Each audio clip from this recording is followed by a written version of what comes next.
দর্শক, এশিয়া কাপের 16 আসরের মাঝে 8টি শিরোপা জিতেছে ভারত, 6টি শ্রীলঙ্কা এবং বাকি 2টি পাকিস্তানের। এই 3 দলের বাইরে এখনো কেউ ট্রফি ছুঁয়ে দেখতেই পারেনি। এশিয়া কাপের 17তম আসরে কি তবে দেখা মিলবে নতুন কোনো চ্যাম্পিয়নের?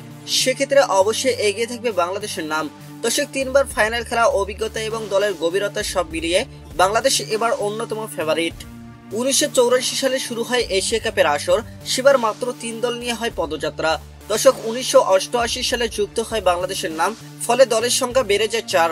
সময়ের পরিক্রমায় এশিয়া কাপে এখন দলের সংখ্যা 8টি। এবারে টুর্নামেন্টে প্রথমবারের মতো এত বড় আয়োজন করতে যাচ্ছে এশিয়ান ক্রিকেট কাউন্সিল এনসিসি।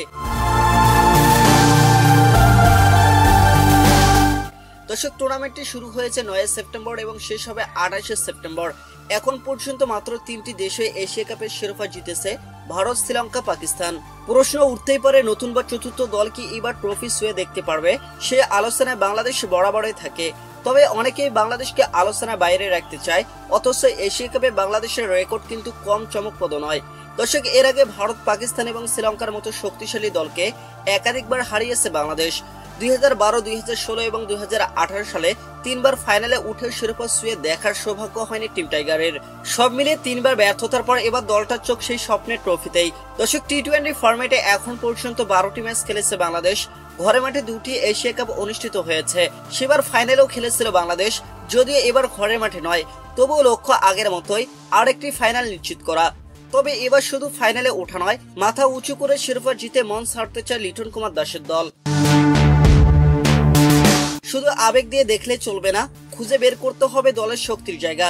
বিশেষ করে সংক্ষিপ্ত ফরম্যাটে যে কোনো দিনেই বড় দলকে হারানো সম্ভব, তাই শিরোপার স্বপ্ন দেখা অন্যায় কিছু নয়। দর্শক, বাংলাদেশ দলের সবচেয়ে বড় শক্তি হলো ফাস্ট বোলিং ইউনিট।